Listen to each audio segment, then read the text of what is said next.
Good afternoon, students. So today the topic that I want to talk about is strategy and business ethics. I'm Dr. Shanti from Amity, Bangalore. So why would something like business ethics be studied or going with the strategy of the organization? The reason is that a company strategy or the profits, it can business ethics can actually affect the profitability, the awareness of the company, and it can actually make or break a company. So let's see what we mean by business ethics and why the CEOs and why the academia talks a lot about business ethics. So business ethics, we may just want to start with some background about business ethics before we get into the examples of business ethics. So, what do we actually mean? Ethical behavior. So, ethical behavior, usually we say what is right or wrong in the context of business. So, ethical behavior is an agreed upon code of conduct in business, which is basically based on the societal norms or the expectations of the society, because a company or a business works in a society, it works in a societal framework, so it is important to meet. And many a times, ethics is not something you may want to practice in your organization. It becomes a go to behavior, it's something which is required, and to the extent that many companies have code of conduct to carry out the ethics in an organization, especially it is prescribed or explained to the new employees who are joining, and sometimes also to reiterate to the existing employees of the organization. So, like I said, business ethics is a behavior that is consistent with the principles, norms, and standards of business practice that is mostly agreed upon by the society. Definitely, the third point says that it can vary across the cultures as you go in the globe and so on. So, two or three examples of what business ethics. First is fairness. Fairness is being fair, being right, being correct, following principles of equality in compensation, in the way you treat your employees. So this can be one ethical principle of your organization is fairness. Second one, honesty. Honesty, we are transparent about who we are. We are transparent about our organizational practices to our shareholders, to our stakeholders, and we are honest to the customers who look up to us as an organization. The third one is reciprocity. So, reciprocity means we reciprocate as an organization, we reciprocate to our employees, we reciprocate the values and the relationships that stakeholders want to share with us. So, this is just a background about business ethics. So there are a couple of theories that go around business ethics when you want to understand what is business ethics. So there are a couple of theories that go around. So first theory is consequentialism. Consequentialism. So consequentialism means that it's a theory where the consequences of the action of the company are looked at. So the author is Feiser, and he says that the consequences of an action are going to matter when we take an ethical decision as an organization. So you can look at it as a cause and effect. So this is consequentialism. And the second theory for business ethics is utilitarianism. Utilitarianism means, in this case of ethical decision making, we look at the overall utility that will be gained by the consumer, that will be gained by people who are going to take the decisions. The authors relating to utilitarianism are Bentham and Stuart. It's you can say it's a classical concept which guides ethical decision making based on the utility or based on the pleasure that will be acquired by the people who are taking these decisions. There's another theory which is different and which surrounds the business ethic. The third one is called relativism. So, relativism, in this, the assumption is that there will be relative standards, there will be relative practices, in the sense that because you're an organization and you may be operating in different regions, in different culture, the ethics or the business ethics may take up different features and different aspects.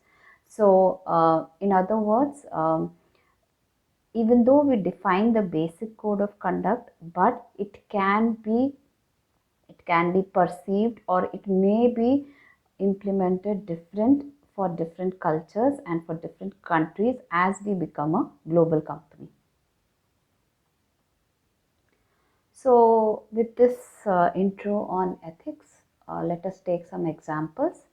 So, there's an example of General Motors. So, the kind of problems that it was facing in case of, how it was getting bankrupt and how it was facing some problems with its shareholders and stakeholders. So, this is first example.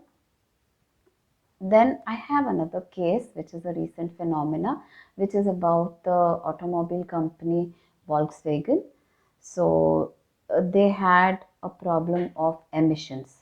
So can you now relate as to what I said in the beginning about strategy and business ethics?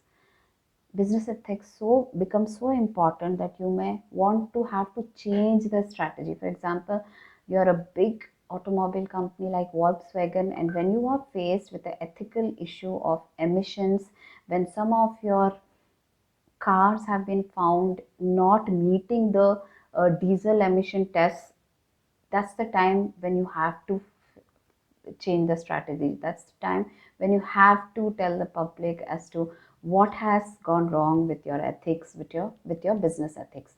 So the company was indicted, and it was told about the problems of the emissions, and the CEO, or the head of the institute, could face jail due to the emissions or the environmental problems that were being caused by the automobile company. So this is another case. I want you to see case 2, ethics, WeWork. So as you're aware, the startup company WeWork wanted to go for a IPO, the initial public offering, in the year 2019, and one of the founders is Mr. Adam Newman.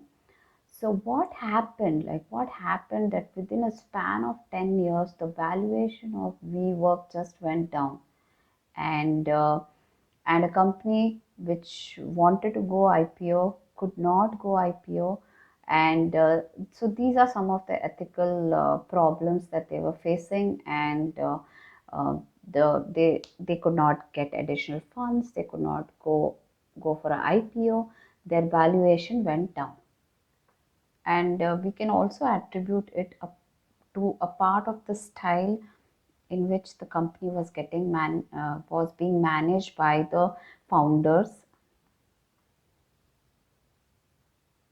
So like I said, amid a storm of negative press, WeWork slashed its valuation from 47 billion US dollars to 10 billion US dollars, and it had to lay off a couple of employees, and the IPO which was there, it also had to be pulled off. So these are some things which can happen wrong if you're really not practicing ethical, if you are not having ethical practices in your workplace.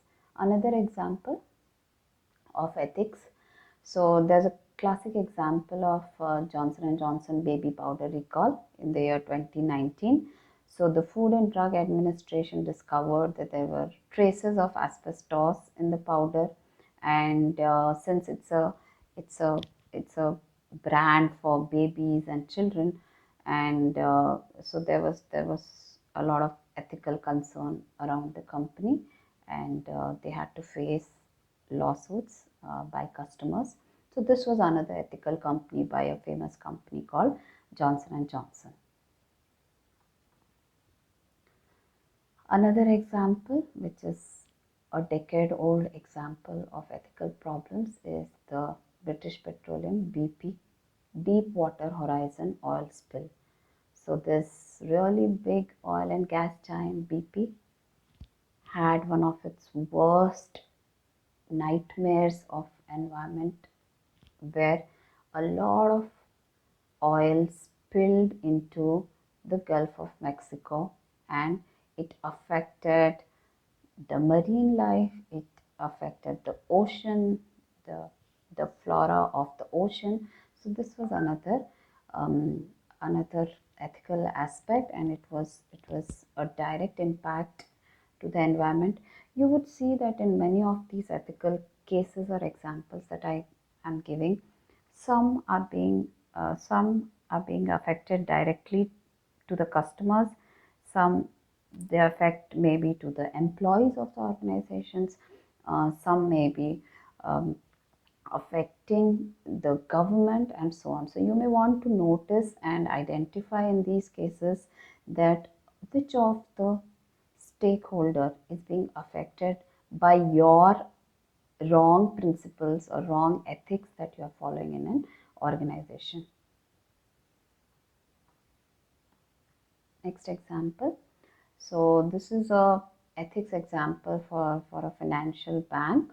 So there's this interest rate called LIBOR, which is calculated on the basis of estimates submitted by a panel of global banks, and it becomes a benchmark for the global lending rate. However, the case was that some major banks, including Deutsche Bank, Barclays, and UBS, they tried to manipulate this LIBOR interest rate, and so again, it reflected on the ethics of the organization or the financial bank. So this is an example of ethics in a financial institution.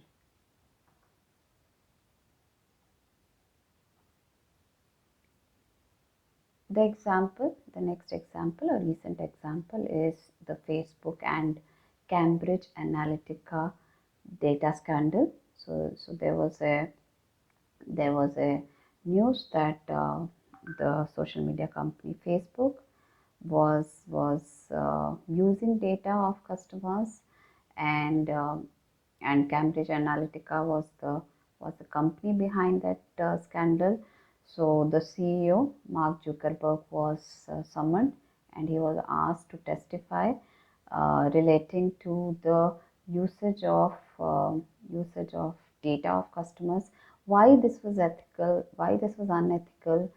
Is that the customer data could be shared without the permission of. So this was a huge unethical example in case of data privacy by Facebook.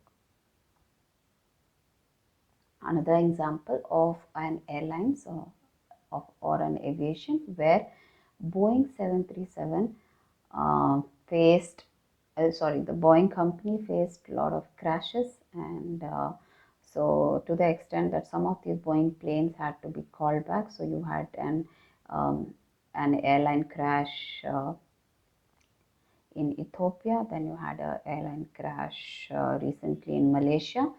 So these were the ethical principles faced by Boeing around their planes, especially the Boeing 737 MAX jets. So I conclude this by saying that based on some examples that I've taken relating to the oil spill, relating to Facebook, relating to the financial institution scandal, I'm trying to say that ethical leadership is critical. It is not an option. You need to have a very good ethical code of conduct in your organization. You need to share the principles with your existing employees, with people who are there outside, so that they can make out that you are a transparent organization. So one of the major role is that the strategic leaders will set the tone for the ethical climate in the organization. It will actually have to be driven by the top management. Then also, some of the leaders, like the Fortune 500 companies, will be under constant scrutiny. So they are the ones who need to practice being ethical, so that the other smaller organization who um, come up in the market can look up to them. So ethical expectations should be clear, and the management must provide some kind of ethical leadership. And we can do this by having an ethical code of conduct where you can explain the formal and informal processes which apply to the organization. So we come to the end of the PPT, the presentation on ethics and the importance of ethics as a strategic organization.